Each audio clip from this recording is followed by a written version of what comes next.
Good morning. Morning, everyone. Welcome to another Wealth Coffee Chat.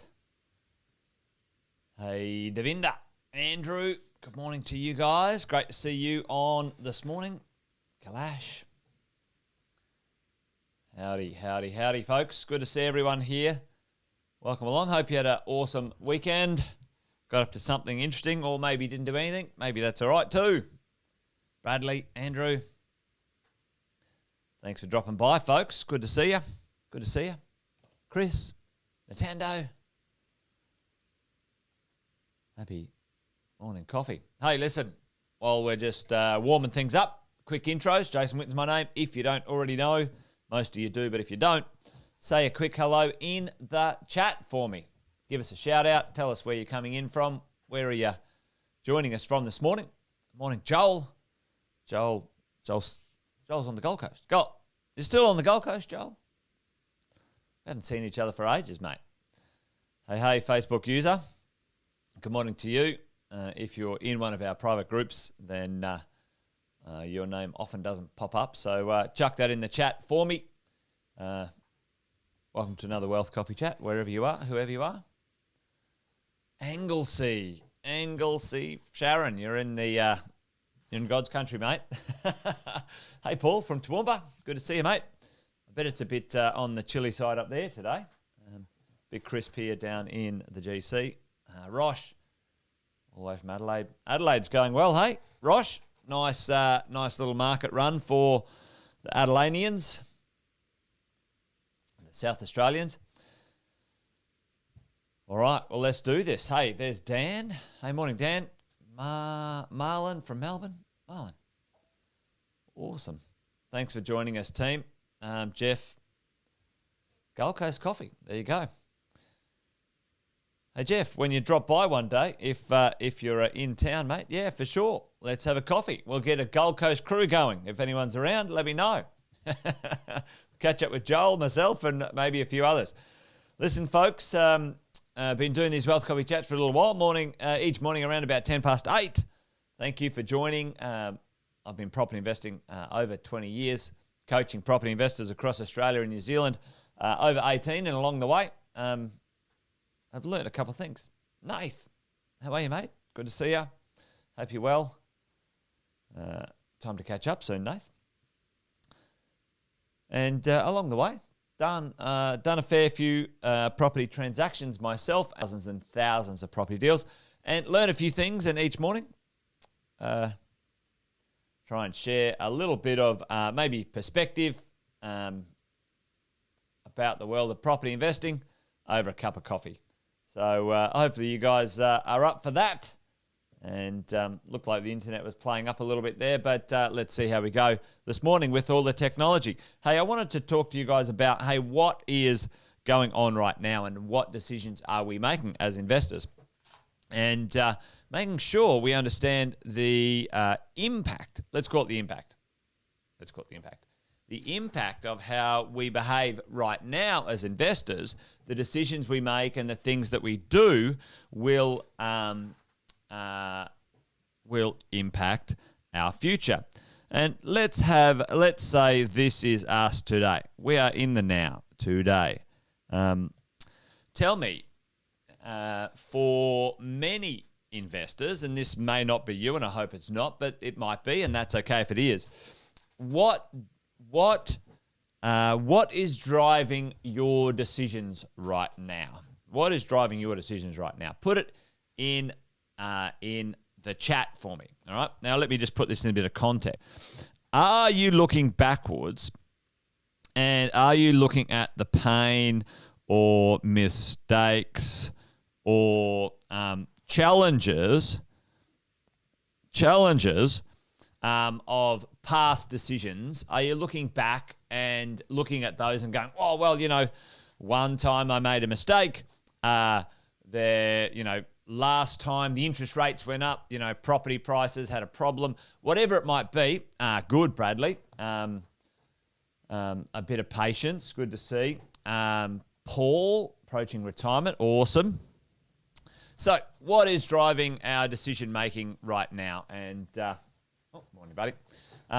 What is driving our decision making right now? Is it the past, any challenges, or are you driven by the future? Paul, approaching retirement. What opportunities? What does it look like for us with our? Now I'm doing it's a Facebook Live this morning, so you need to be quiet. Children, I've got a child in the background. Opportunities. The idea of making sure we have good cash flow. Maybe on the flip side of this, there's some anxiety, anxious. I think that's how you spell it. Anxious. I think there's an X in there somewhere. Anyway. So are you anxious about the future? What if I make a decision today, if I buy a property, will it go up? Will it go down? Can I afford it? What will happen with my interest rates? And these are good questions. These are good questions to ask ourselves. What is driving us? What is right now, in this moment, how are we making our decisions? Good question.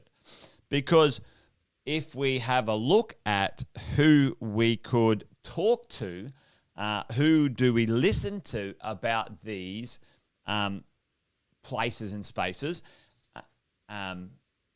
let's have a bit of a chat about the types of professionals and where they live and how they potentially influence us. All right? Tell me, so who is someone that we ask, is this property worth it? But they look backwards. Let's say you're purchasing a property today. What professional looks backwards and says to you, here's the value from the past? Tell me in the chat right now. Not having to work. Yep, retire early. Nice, Brendan. So there's some good things driving us, which is great. Hopefully we're driven by opportunity, and some great decisions are going to come from that. But if we were talking to a professional today, who would we talk to and they would look backwards? Right, the valuer. All right, so not real estate agents just yet, Andrew. And let's say I'm talking, backwards 3 to, 12 months or something like that. And valuers, accountants, they do look backwards, don't they? They do look backwards, and they're a bit Eeyore, aren't they? Potentially a financial advisor would look backwards. Yeah, maybe. It depends on which one you've got, Brendan. There you go. So if we're asking about, hey, do you think this property is worth it? Should I keep it? For me, for you, I wouldn't be asking these people, right? These people are not looking in the right direction as far as I'm concerned. Valuers and accountants look what's happened in the past. They do some math, they do some numbers, and then they'll give you, an assessment often based on, looking backwards. All right.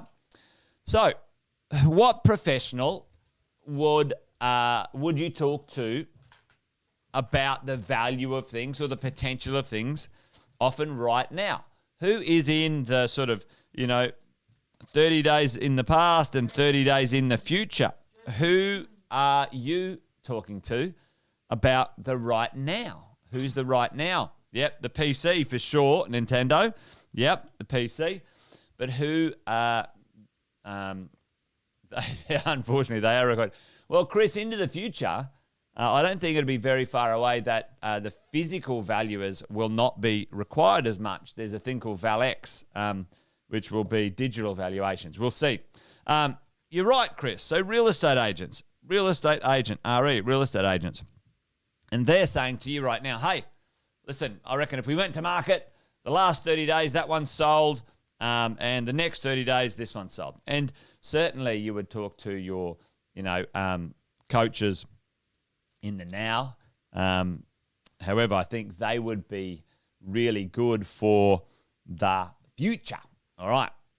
So who are we talking to about the future? How are we approaching the future and looking at what we're thinking about when it comes to often the value of our real estate, the value of our wealth. How do we create things? Who's the professional that we are talking to in the future, folks? And often you're talking to right now in this one here, like a broker, a finance broker, or the banks, right? They're sort of in the now right now.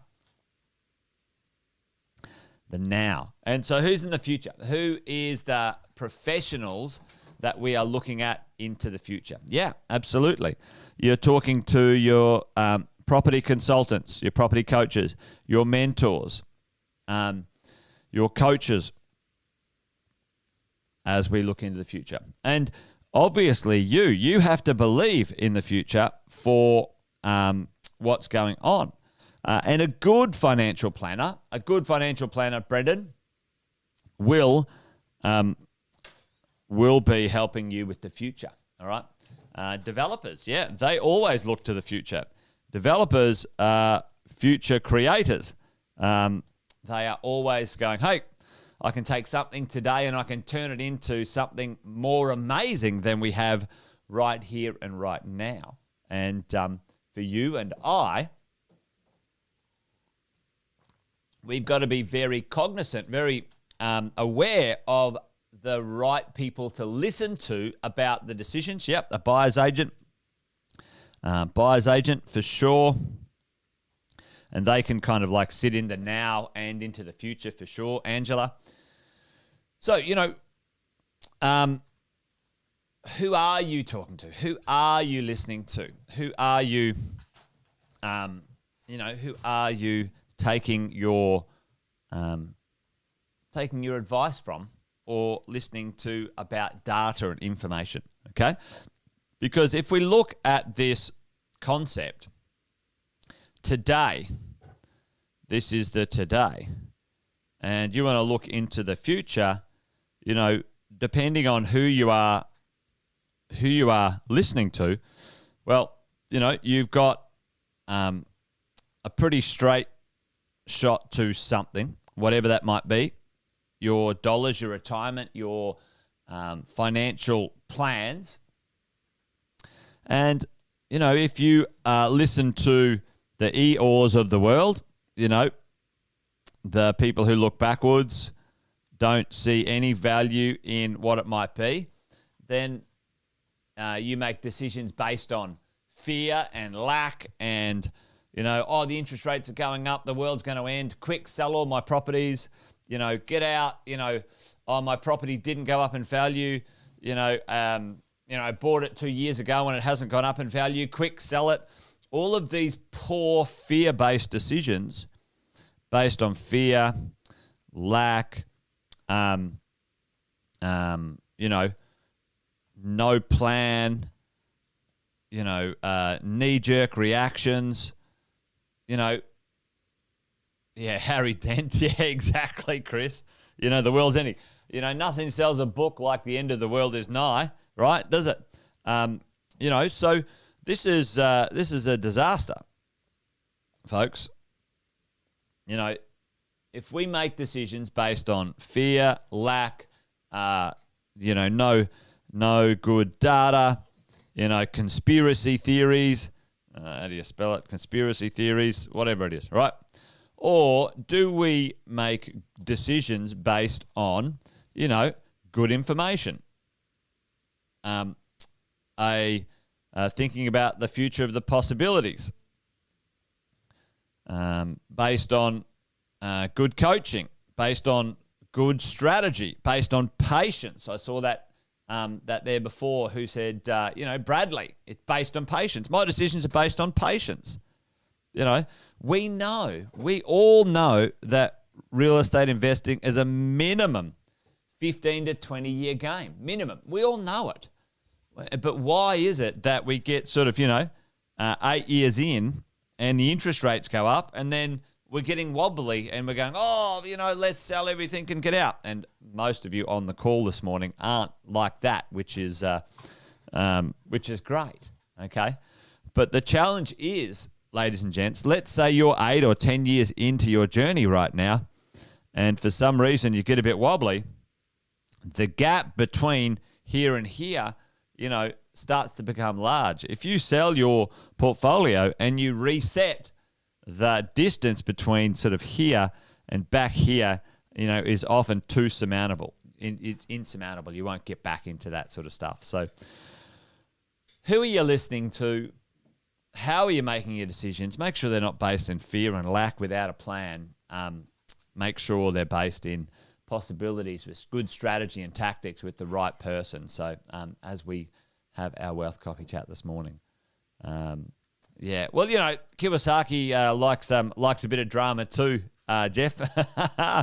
But, he's an interesting guy to listen to. There's a bunch of interesting people to listen to and take that info and data and then really understand, what is it for you and me? Is it 4, 5, 6, 7 properties? All right, get it done. You guys know this, the acquisition strategy, buy your properties, get them done. Then you can debt reduce or income accelerate and, stick to the plan. Stick to the plan, folks, as we go through this little one. Anyway, there you go, folks. Wealth Coffee Chat, done and dusted, over and out for you this morning. Bye. We've got a visitor. We've got a visitor in the background. Hopefully you're all awesome and well for a marvellous Monday. Join me tomorrow for another Wealth Coffee Chat. I might have a visitor, I might not. Who knows? There you go. All right, folks, that's it from me today. You guys be well, be awesome. Hey, for mentoring, for you guys in the mentoring and coaching program, it's on tonight. We're talking about improving and managing our cash flow. And you don't want to miss this one tonight. We're getting down into the tactics, the details of how to manage things when it comes to your lending and your cash flow, folks. So make sure you pop by this evening for mentoring, starting at 7. Don't miss this one. We've got a couple of guests. We've got an accountant and we've got a depreciation expert team. So there you go. There you go. Yeah, Brandon, depending on your finance, your cash flow and your deposits, one a year is a good goal to set. Every 1 to 2 years is often quite achievable if you have a combination of being able to save as well as get some growth in your real estate for recycling your equity for the next deposits. All right, team, that's it. See you guys tonight. Be good. Stay out of trouble.